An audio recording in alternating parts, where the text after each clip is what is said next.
Okay प्यारे बच्चों, चलिए आगे बढ़ते हैं और देखते हैं अपना अगला क्वेश्चन क्या है। A rectangular carpet has an area of 120 metre square and a perimeter of 46 metre.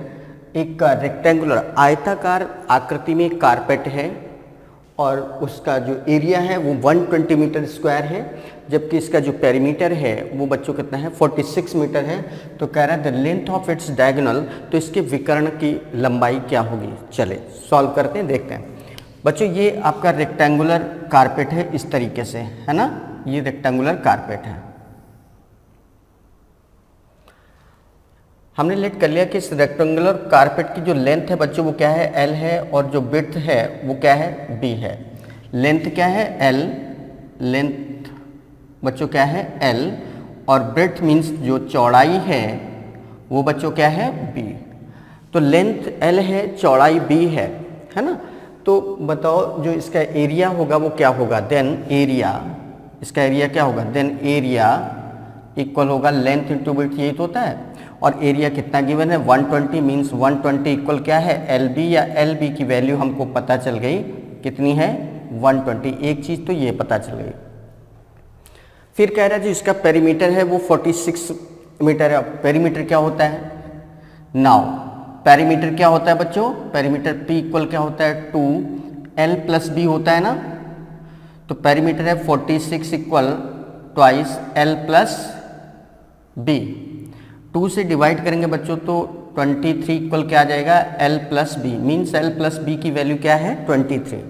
दूसरी चीज़ हमको ये पता चल गई, कि L प्लस B मीन्स लंबाई और चौड़ाई का जो सम है वो कितना है 23 है।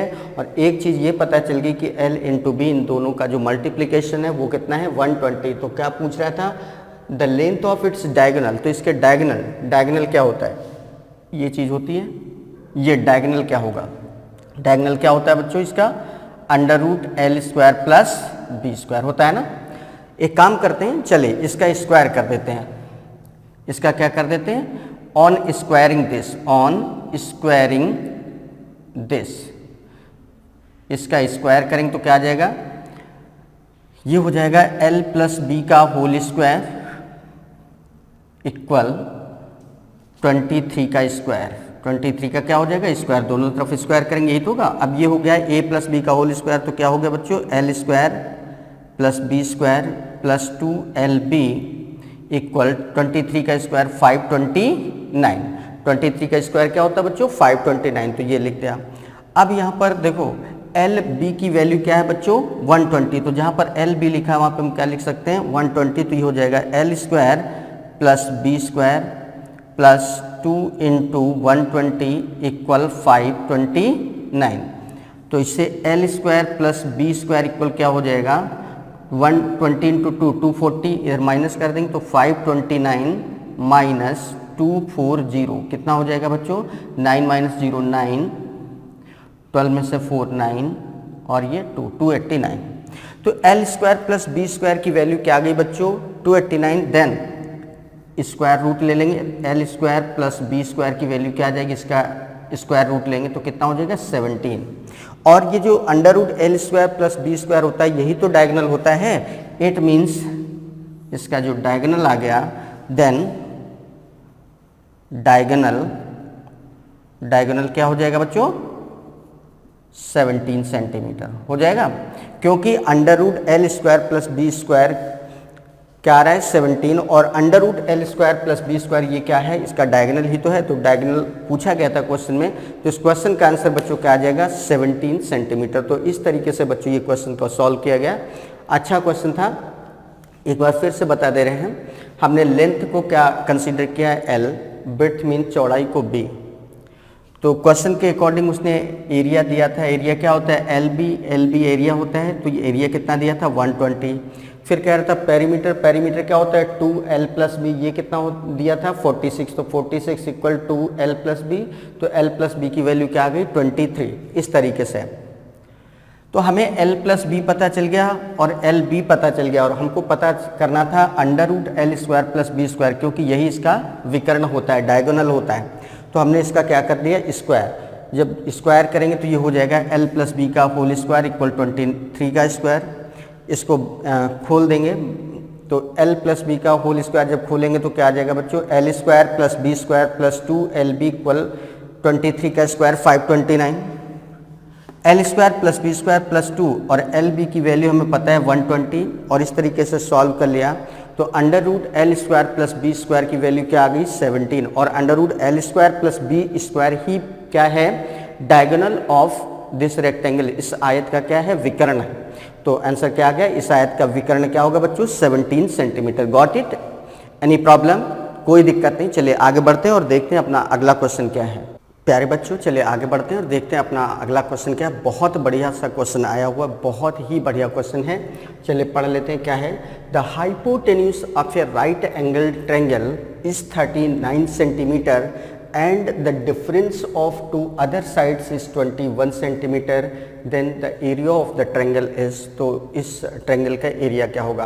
कह रहे थे hypotenuse of A right angle triangle is 39 centimetre, जो समकोण त्रिभुज है उसका विकर्ण है 39 centimetre and the difference of other two sides, और बाकी जो दो साइड्स बची हैं उनका जो डिफरेंस है वो कितना है 21 सेंटीमीटर है। तो कह रहे हैं इस ट्रायंगल का एरिया क्या होगा। ठीक है ना, तो बहुत बढ़िया सा क्वेश्चन है। चलिए देखते हैं कैसे सॉल्व करेंगे। बच्चों कि ये राइट एंगल ट्रायंगल हम लोग बनाएंगे इस तरीके से। ये राइट एंगल ट्रायंगल हो गया आपका, ये एंगल क्या है 90 डिग्री, सही है ना, राइट एंगल ट्रायंगल है ए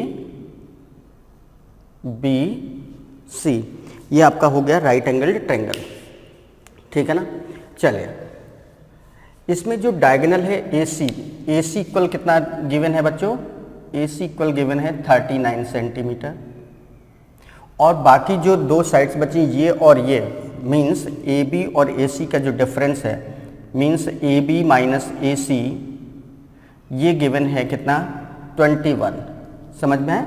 ये तो क्वेश्चन में दी गई इंफॉर्मेशन है कि इस राइट एंगल ट्रायंगल का जो डायगोनल है वो है 39 सेंटीमीटर ए सी, और जो दो साइड्स बची AC और BC, इन दोनों का डिफरेंस कितना है बच्चों 21 सेंटीमीटर है। तो ये हो गया। एक काम करते हैं, अच्छा बताओ अगर हम यहाँ से नॉर्मली इस डायगोनल की बात करें तो पाइथागोरस थ्योरम के अकॉर्डिंग AC स्क्वायर इक्वल क्या हो जाएगा, AC स्क्वायर इक्वल क्या होगा AB square plus BC square, होगा कि नहीं होगा। AB स्क्वायर इसकी जो वैल्यू होगी वो क्या होगी AB square plus BC square, और यहाँ पर A B minus B C ये क्या था 21। एक काम कर दो, अब इसका स्क्वायर कर दो, अब इस चीज़ का इस पूरे का क्या कर दो, on squaring both side, on squaring both side, दोनों तरफ क्या कर देते हैं स्क्वायर कर देते हैं। तो ये क्या बन जाएगा बच्चों, A B minus B C का होल स्क्वायर इक्वल 21 का स्क्वायर, 21 का स्क्वायर हो जाएगा।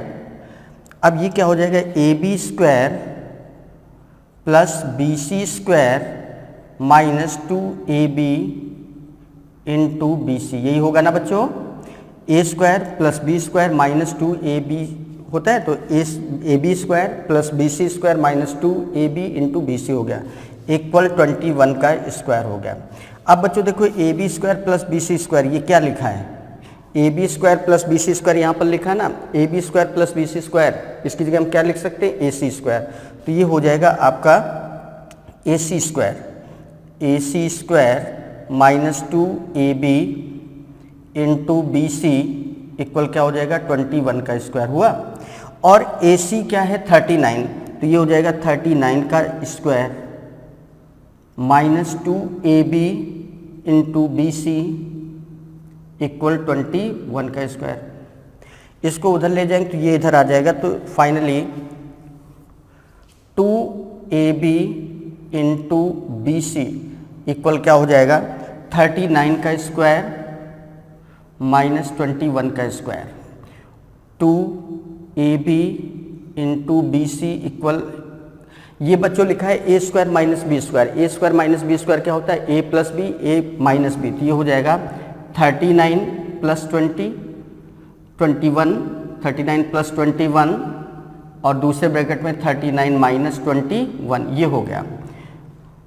तो A B into B C equal क्या हो जाएगा 39 एंड 21 60 इंटू 39 में 21 माइनस कर देंगे बच्चों तो कितना आ जाएगा 18 आएगा ना। तो इससे A B into B C क्या हो जाएगा, A B into B C हो जाएगा 60 इंटू 18 अपॉन 2 से डिवाइड कर देंगे तो ये हो जाएगा 9, 60 इंटू 9 दैट इज 540, ये आ गया। तो A B into B C की वैल्यू क्या आ गई 540। देन इस ट्रायंगल का एरिया पूछा गया था, देन एरिया क्या होगा, राइट एंगल ट्रायंगल का एरिया क्या होता है, देन एरिया ऑफ ट्रायंगल क्या होगा बच्चों, एरिया ऑफ ट्रायंगल क्या होगा 1/2 base into height, base into height, यही होता है ना। तो क्या हो जाएगा 1/2 बेस क्या है बच्चों बी सी, हाइट क्या है ए बी, और ये A B into B C की वैल्यू हमें पता चल गई, इतने की वैल्यू क्या आ रही है बच्चों 540। तो ये हो जाएगा 1/2 इंटू 540 मीन्स फाइनली आंसर क्या आ गया 270 सेंटीमीटर स्क्वायर। तो इस ट्रायंगल का जो एरिया होगा बच्चों वो कितना हो जाएगा 270 सेंटीमीटर स्क्वायर। तो इस तरीके से बच्चों यहाँ पर एक एक चीज़, बहुत छोटी से छोटी चीज़ भी यहाँ पर एक्सप्लेन होकर आपके सामने आ गई है। तो कहीं कोई प्रॉब्लम अब नहीं रही होगी। बहुत बढ़िया सा क्वेश्चन था, देख लो किस तरीके से यहाँ पर किया गया। हम एक बार फिर से बता दे रहे हैं। ए सी इक्वल क्या दिया था बच्चों 39, फिर दोनों साइड्स ए बी और बी सी का डिफरेंस कितना दिया था 21, और ये राइट एंगल ट्रायंगल, तो राइट एंगल ट्रायंगल में पाइथागोरस थ्योरम के according A C square equal क्या होगा A B square plus B C square होगा ना। अब इसका हमने दोनों तरफ क्या कर लिया स्क्वायर कर लिया, तो ये हो जाएगा A B square plus B C square minus 2 A B into B C equal 21 का स्क्वायर। और जहाँ पर A B square plus B C square लिखा है यहाँ पर हम क्या लिख सकते हैं ए सी स्क्वायर, तो ये ए सी स्क्वायर हो गया minus 2 A B into B C equal 21 का स्क्वायर, और ए सी इक्वल 39 गिवन है तो 39 का square minus 2 A B into B C equal 21 square. तो इससे 2 ए बी बी सी की वैल्यू क्या हो जाएगी 39 स्क्वायर माइनस 21 का स्क्वायर, और ये A square minus B square से इसको ब्रेक कर लेंगे तो A plus B A minus B, और इस तरीके से सॉल्व करेंगे तो A B into B C equal क्या हो जाएगा 540। A B into B C की जो वैल्यू आएगी बच्चों वो कितनी आएगी 540 आ जाएगी। तो हमसे क्या पूछा गया है एरिया ऑफ ट्रायंगल, और ये राइट एंगल ट्रायंगल है तो राइट एंगल ट्रायंगल का एरिया क्या होता है 1/2 बेस इंटू हाइट, तो 1/2 बेस क्या है बी सी, हाइट क्या है A B, 1/2 B C into A B, 1/2 B C into A B निकाल चुके हैं। B C into A B की वैल्यू क्या है बच्चों 540, वो वैल्यू यहाँ पर रख दी। तो इस तरीके से इस ट्रायंगल का जो एरिया आया वो कितना आ गया 270 सेंटीमीटर स्क्वायर। ये था बच्चों आपका क्वेश्चन। तो चलिए अब इजाज़त दीजिए और आते हैं अपने अगले क्वेश्चन पर कि अगला क्वेश्चन क्या है, चलिए देख लेते हैं क्या है। ओके प्यारे बच्चों, चलिए आगे बढ़ते हैं और देखते हैं अपना अगला क्वेश्चन। देखो क्या लिखा है, the ratio between the length and breadth is 3:2। एक का कोई पार्क है जिसकी लंबाई और चौड़ाई में 3 और 2 का अनुपात है। If a man cycling along the boundary of the park at the rate of 12 km/h completes one round in 8 minutes। इसके आसपास, इसकी बाउंड्री पर, बाउंड्री मतलब आसपास, इसके आसपास कोई एक साइकिल सवार है, वो 12 किलोमीटर प्रति घंटे की चाल से साइकिल चला रहा है और 8 मिनट में इसका एक चक्कर कंप्लीट करता है। तो इसका क्षेत्रफल क्या होगा, इस पार्क का एरिया क्या होगा। चलो देखो बच्चों, ये रेक्टेंगुलर पार्क है। रेक्टेंगुलर इसलिए क्योंकि लंबाई और चौड़ाई का अनुपात 3 और 2 दिया है, मतलब लंबाई ज़्यादा है चौड़ाई कम है, तो ऑब्वियसली क्या होगा रेक्टेंगुलर होगा, है। तो ये लेंथ क्या है 3x और ब्रेड्थ क्या है बच्चों 2x, 3 और 2 तो मतलब लंबाई क्या हो गई 3x, चौड़ाई क्या हो गई 2x। अब साइकिल सवार यहाँ से ऐसे चलता है, ऐसे जाएगा, ऐसे ऐसे और ऐसे, इस तरीके से एक चक्कर कंप्लीट कर लेगा। और अगर यहाँ से देखें तो एक चक्कर में चली गई डिस्टेंस बच्चों क्या होगी, जितना इसका परिमाप होगा, जितना इसका पेरीमीटर होगा, और परिमाप क्या होता है आयत का 2 लंबाई प्लस चौड़ाई मीन्स 3x प्लस 2x। एक चक्कर में इतनी डिस्टेंस तो कवर करेगा। और वैसे देखें तो साइकिल सवार की स्पीड क्या है 12 km/h, इसको मीटर पर सेकंड बदलेंगे, 12 × 5 क्या हो गया 18, मतलब 1 सेकंड में इतना चलेगा। किलोमीटर पर आवर को मीटर पर सेकंड में चेंज करने के लिए बच्चों हमने क्या बताया था 5/18 से मल्टीप्लाई कर देते हैं, तो 12 किलोमीटर पर आवर है, 5/18 से मल्टीप्लाई किया तो हमें ये पता चल गया कि 1 सेकंड में इतना चलता है। और क्वेश्चन के अकॉर्डिंग एक चक्कर कितने मिनट में लगा रहा है? 8 मिनट में। 1 मिनट में 60 सेकंड होते हैं, तो 8 मिनट में 60 × 8 480 सेकंड। 1 सेकंड में इतना चलता है, तो 480 सेकंड में 480 से क्या कर देंगे? मल्टीप्लाई। 480 कहाँ से आया? समझ गए ना, 8 मिनट को हमने सेकंड में बदला है। 1 मिनट में 60 सेकंड होते हैं, तो 8 मिनट में 480 सेकंड।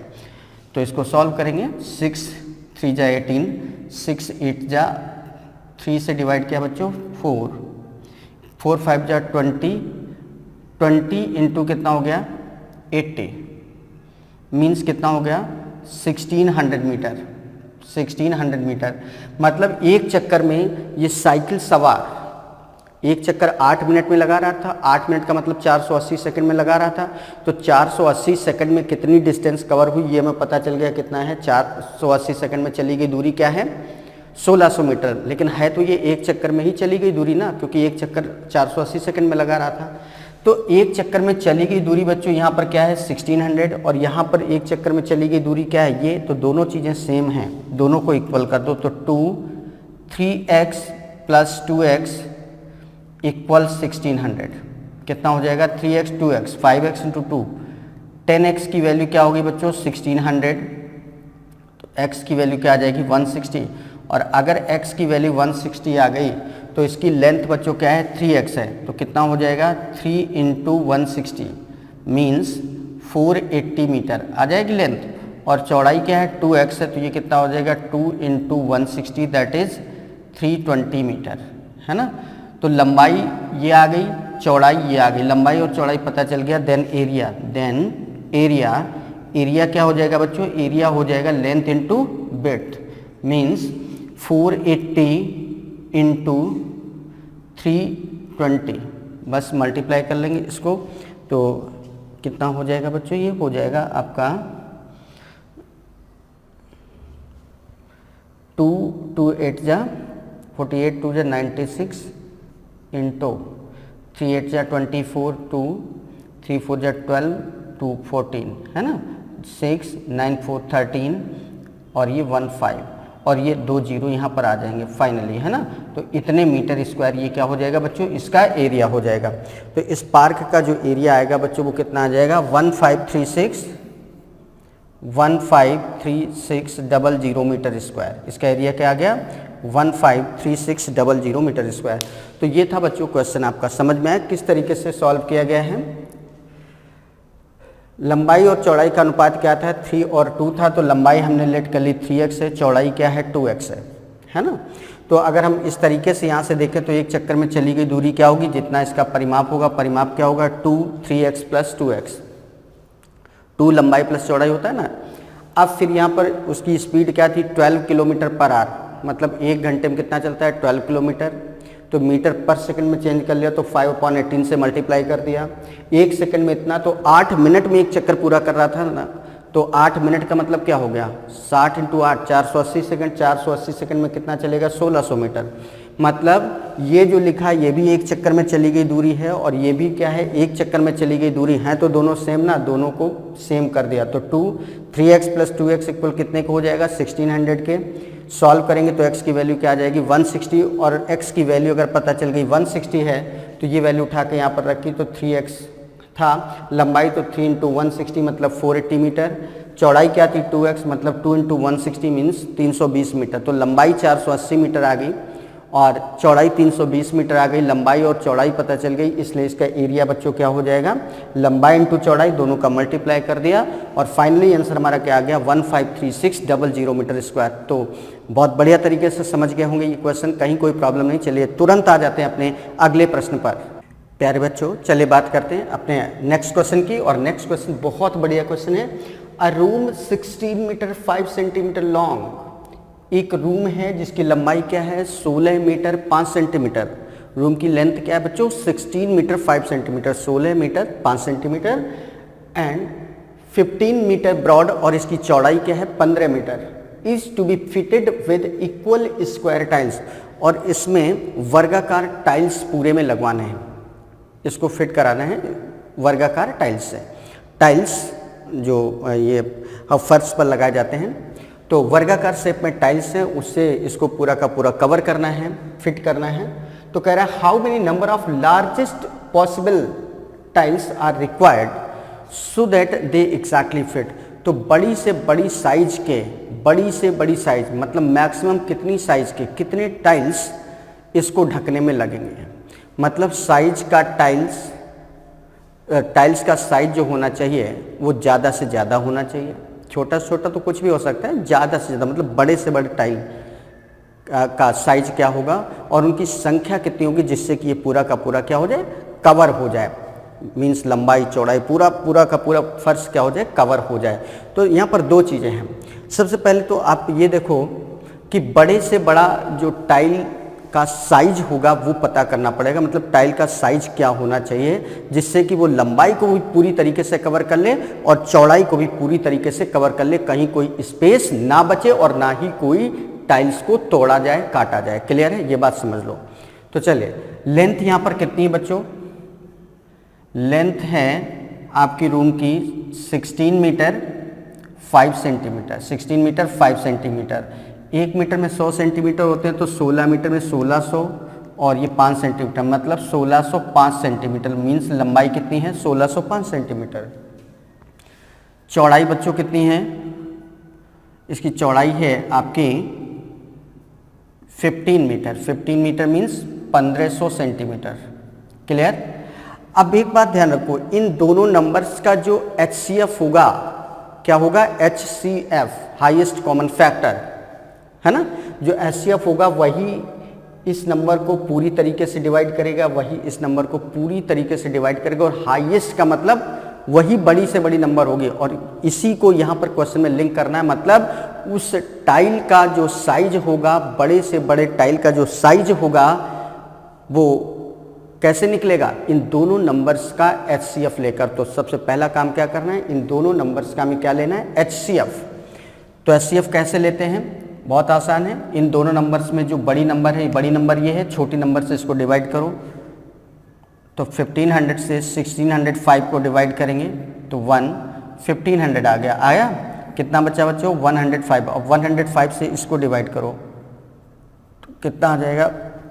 105 से इसको डिवाइड करेंगे तो 105 और ये कितना आ जाएगा? 45 और एक जीरो ये, तो कितना हो जाएगा? 4 टाइम्स और आ जाएगा। कितना आ जाएगा? 420। अब कितना बच गया बच्चों? 30 से डिवाइड करेंगे 105 को तो 30 3 जा 90।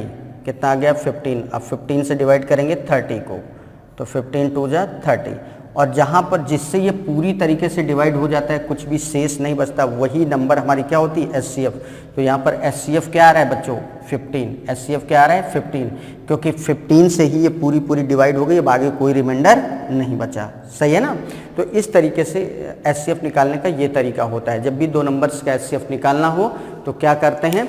छोटी नंबर से बड़ी वाली नंबर को डिवाइड कर दो। तब तक ये प्रोसेस सक्सेसिव चलाते जाओ जब तक कि रिमाइंडर जीरो ना हो जाए, शेषफल जीरो ना हो जाए, मतलब पूर्णतः वो नंबर क्या विभाजित ना हो जाए। और जैसे यहाँ 1500 से डिवाइड किया इसको तो इतना बचा। अब इससे डिवाइड करेंगे इसको तो ये हो गया, फिर जो आया उससे इसको डिवाइड करेंगे। बस यही चक्कर इस तरीके से कंटिन्यू चलाते रहते हैं। ठीक है, तब तक चलाते रहते हैं जब तक कि पूरी तरीके से डिवाइड ना हो जाए।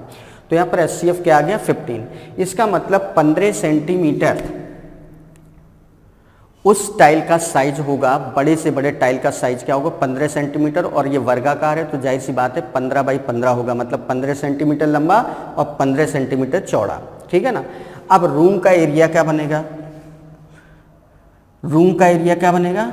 रूम्स एरिया क्या बनेगा? लंबाई इंटू चौड़ाई, मीन्स 1605 इंटू 1500। ये रूम का एरिया आ गया। और हर एक टाइल का एरिया क्या आ गया? Area of each tile. ये क्या हो जाएगा बच्चों? 15 इंटू 15। तो इसको कवर करने के लिए नंबर ऑफ टाइल्स कितने हो जाएंगे? इस पूरे एरिया को इसके एक एरिया से डिवाइड कर देंगे। So number of tiles equal हो जाएगा, 1605 इंटू 1500 डिवाइडेड बाई 15 इंटू 15। तो तो इससे डिवाइड कर लेंगे बच्चों, ये क्या हो जाएगा 100। इससे डिवाइड करेंगे तो 15 1 जा 15, एक बचेगा 15 1 जा 15, 1 बचा, 10 हो गया 0, 15 7 जा, ठीक है। तो कितना हो जाएगा 10,700 टाइल्स, 10,700 टाइल्स। इतने टाइल्स लगेंगे इस रूम को पूरी की पूरी तरीके से कवर करने में, और वो भी किस कंडीशन में, जब टाइल्स का साइज क्या होगा मैक्सिमम, बड़े से बड़ा टाइल लगाना होगा। तो इस तरीके से ये क्वेश्चन था। एक बार फिर से देख लो, लंबाई और चौड़ाई क्या देता है, लंबाई चौड़ाई को हमने सेंटीमीटर में ब्रेक कर लिया। फिर बड़े से बड़ा टाइल का साइज सेलेक्ट करना है कि वो टाइल का बड़े से बड़ा साइज क्या हो सकता है जिससे कि लंबाई और चौड़ाई पूरी तरीके से कवर हो जाए, कहीं पर कोई स्पेस ना बचे, कहीं पर कोई खाली जगह ना बचे, और दूसरी चीज़ कहीं किसी टाइल को तोड़ा भी ना जाए, है ना, मतलब परफेक्टली एकदम फिट हो जाए। तो ऐसे में हमें क्या ज़रूरत पड़ी, एचसीएफ की, और एचसीएफ हमने इस तरीके से निकाल लिया। तो एचसीएफ क्या आ गया 15, मतलब उस टाइल का साइज होगा 15 बाई 15। 15 बाई 15 क्यों, क्योंकि वर्गाकार है तो 15 अगर लंबा है तो 15 चौड़ा होगा। तो वर्गाकार टाइल्स का एरिया क्या आ गया 15 × 15, और पूरे रूम का एरिया क्या आ रहा था 1605 × 1500। तो number of tiles, total area में एक टाइल के एरिया से क्या कर दो डिवाइड, तो नंबर ऑफ टाइल्स आ जाएंगे। तो इस तरीके से यहाँ पर बच्चों क्या आ जाएगा 10,700 टाइल्स लगेंगे उस रूम को पूरी तरीके से टाइल से फिट करने में या कवर करने में। तो बहुत बढ़िया क्वेश्चन था। इस तरीके का क्वेश्चन बहुत पूछा जाता है, बट बहुत आसान होता है ये क्वेश्चन सॉल्व करना। तो उम्मीद करते हैं कि आपको ये क्वेश्चन अब कभी नहीं गलत करेंगे, आपसे कभी गलत नहीं होगा। बहुत आसान सा क्वेश्चन होता है, बट ज़्यादातर लोग इस क्वेश्चन में एरर कर देते हैं, गलती हो जाती है, या तो उन्हें वो चीज़ें, ये एचसीएफ वाली बात नहीं पता होती कि जो टाइल का मैक्सिमम साइज है, बड़े से बड़े साइज का टाइल, बड़े से बड़े टाइल का साइज हम कैसे निकालें, ये चीज़ समझ में नहीं आती। बस यहीं से क्वेश्चन क्या हो जाता है गलत। अदरवाइज इस क्वेश्चन में कुछ भी नहीं, आप खुद देख रहे होंगे, कुछ ऐसी खास बात नहीं, बस वही एक पॉइंट समझने वाला था जो कि आप लोग समझ चुके हैं। तो चलिए अब बात करते हैं अपने अगले क्वेश्चन की, और अगला क्वेश्चन क्या है देखते हैं। प्यारे बच्चों, बहुत बढ़िया, बहुत ज़बरदस्त क्वेश्चन आया हुआ है। The perimeter of a square and a rectangle are equal. एक वर्ग और एक आयत का परिमाप समान है। The perimeter of a rectangle and square are same. जो रेक्टेंगल का पेरीमीटर है उतना ही पेरीमीटर किसका है, स्क्वायर का। फिर कह रहा है if their areas be A metre square and B metre square, means square पहले लिखा तो स्क्वायर का एरिया क्या है ए मीटर स्क्वायर है, और रेक्टेंगल का एरिया क्या है बी मीटर स्क्वायर है। मतलब स्क्वायर का एरिया ए है, रेक्टेंगल का एरिया बी है। तो क्वेश्चन क्रिएट किया गया है, then find the relation between A and B. बहुत बेहतरीन क्वेश्चन है बच्चों, बहुत बेहतरीन। चलिए सॉल्व कैसे होगा वो देखते हैं। देखिए कह रहा है the perimeter of a square and rectangle are same. एक काम करते हैं, हम लेट कर लेते हैं स्क्वायर की जो साइड है, let side of square, side of square क्या है x है।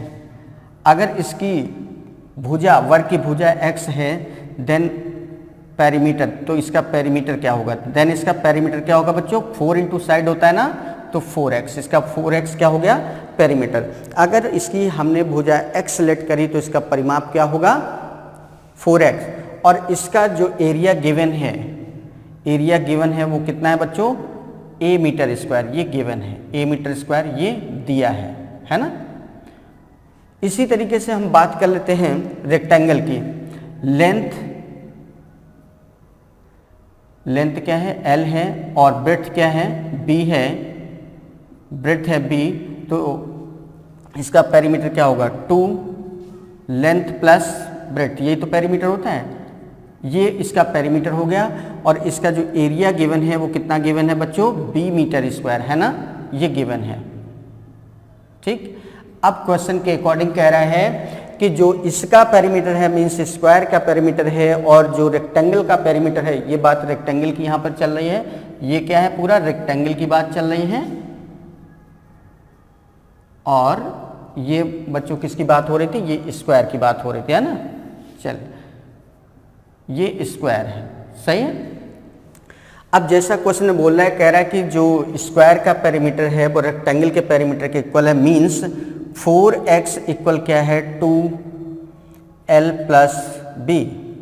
2 से इसको डिवाइड कर देंगे तो l प्लस b की वैल्यू बच्चों क्या आ जाएगी, 2 से डिवाइड करेंगे 2x आ गया। 2 से इसको अगर डिवाइड करेंगे तो क्या आ जाएगा 4, 2 जा 4, तो l प्लस बी की वैल्यू क्या आ जाएगी 2x। l प्लस बी की वैल्यू क्या आ गई 2x। अब हमें रिलेशन देखना है, मतलब क्या रिलेशन बनेगा, कौन ज़्यादा होगा कौन कम होगा। एक काम करते हैं, नॉर्मली जो हम करते हैं, हम एक काम कर लेते हैं a माइनस बी कर लेते हैं। a माइनस बी यहाँ से क्या होगा बताओ, a माइनस बी, इसका एरिया क्या होता है साइड स्क्वायर होता है ना, साइड स्क्वायर मतलब क्या हो गया बच्चों एक्स स्क्वायर, और इसका एरिया क्या होता है l इंटू बी। भाई a क्या है आपका स्क्वायर का एरिया है, b क्या है रेक्टेंगल का एरिया, तो a माइनस बी क्या होगा X square minus l into B. अब यहाँ पर x की वैल्यू क्या आ जाएगी l प्लस बी बाई 2 आ जाएगी। यहाँ से x की वैल्यू बच्चों क्या आ जाएगी, x की वैल्यू आ जाएगी l प्लस बी बाई 2। ये वैल्यू अगर हम यहाँ पर रखें तो a माइनस बी इक्वल क्या हो जाएगा बच्चों, a माइनस बी इक्वल हो जाएगा, a माइनस बी इक्वल हो जाएगा l प्लस बी बाई 2 का whole square minus L B. ज़रा सॉल्व करेंगे तो ये हो जाएगा l square plus B square plus 2lb upon 2 का स्क्वायर 4 माइनस एल बी हो जाएगा ना। फाइनली और सॉल्व करेंगे तो क्या हो जाएगा, a माइनस बी इक्वल हो जाएगा l square plus B square plus 2lb minus 4lb upon 4। तो ये हो जाएगा a माइनस बी इक्वल क्या हो जाएगा बच्चों, l square plus B square 2lb minus 4lb, minus का 2lb बचेगा तो l square plus B square minus 2lb upon 4। और ये क्या लिखा है l माइनस बी का होल स्क्वायर है कि नहीं, बोलो बच्चों, l माइनस बी का होल स्क्वायर अपॉन 4, ये आ गया। अब देखो l माइनस बी का whole square, a minus B हम लोग निकाल रहे हैं। एक काम करते हैं, हम थोड़ी देर के लिए इसको लेट कर लेते हैं, इफ़ वहाँ के बाद यहाँ पर सॉल्व कर दे रहे हैं। If a minus B is greater than 0, मतलब कुछ भी ऐसा लेट करना पड़ेगा हमें, ग्रेटर देन है कि लेस देन है कुछ भी, तो हमने if a minus B is greater than 0, तो a माइनस बी क्या निकल के आ रहा है बच्चों, l माइनस बी का whole square upon 4 is greater than 0। तो ये इधर इसमें चला गया, 0 का 4 से मल्टीप्लाई होगा 0 हो जाएगा, मीन्स l माइनस बी का whole square is greater than 0 हो गया। और l माइनस बी का whole square is greater than 0, greater than 0 का मतलब क्या होता है, पॉजिटिव नंबर होता है कि नहीं होता है। मतलब ये जो नंबर आ रही है हमारी क्या आ रही है, पॉजिटिव नंबर है, पॉजिटिव नंबर और पॉजिटिव नंबर आ रही है, इसका मतलब जो हमने कंसीडर किया था a minus B is greater than 0, यही क्या है सही है। देन रिलेशन क्या आ जाएगा, then a is greater than b, then a is greater than क्या हो जाएगा, b हो जाएगा। तो फाइनल रिलेशन क्या हुआ, a is greater than b। और यही पूछा गया था कि a और b के बीच में रिलेशन क्या है, तो फाइनल आंसर क्या आएगा, a is greater than b। मतलब जो स्क्वायर का एरिया है वो रेक्टेंगल के एरिया से क्या होगा, ज़्यादा होगा। कब, जब दोनों के पेरीमीटर क्या हैं, सेम। और ये फैक्ट होता है, ठीक है, ये की पॉइंट है कि अगर स्क्वायर और रेक्टेंगल दोनों के पेरीमीटर क्या हैं, सेम हैं, तो ऐसे में स्क्वायर का जो एरिया होगा वो हमेशा क्या होगा, ज़्यादा होगा। क्लियर है, एक बार फिर से समझ लो, बहुत बेहतरीन क्वेश्चन था बच्चों समझने के पॉइंट ऑफ व्यू से। हमने लेट किया कि स्क्वायर की जो साइड है वो x है, तो इसका पेरीमीटर क्या होगा 4x, और इसका एरिया क्या गिवन है a। रेक्टेंगल के केस में हमने मान लिया है कि इसकी जो लंबाई l है, चौड़ाई है b, तो इसका परिमाप क्या होगा 2l प्लस b, और इसका एरिया क्या है b। अब जैसा कि क्वेश्चन में दिया था कि स्क्वायर का जो परिमाप है, स्क्वायर का परिमाप क्या, अगर इसकी भुजा x है तो परिमाप क्या बनेगा 4x, और रेक्टेंगल का परिमाप क्या होगा 2l प्लस बी। ये दोनों चीज़ें क्या हो गई, सेम हैं, तो इससे l प्लस बी 2 से इसको डिवाइड कर देंगे तो l प्लस बी की वैल्यू क्या आ जाएगी 2x, या x की वैल्यू क्या आ जाएगी l प्लस बी बाई 2। अब हम यहाँ पर किए कि a माइनस बी क्या होगा, a माइनस बी, a क्या है स्क्वायर का एरिया है मीन्स एक्स स्क्वायर, b क्या है रेक्टेंगल का एरिया मीन्स एल बी। इसको सॉल्व किया, x की वैल्यू रखी और इस तरीके से सॉल्व करते गए तो यहाँ तक हम लोग पहुँच गए।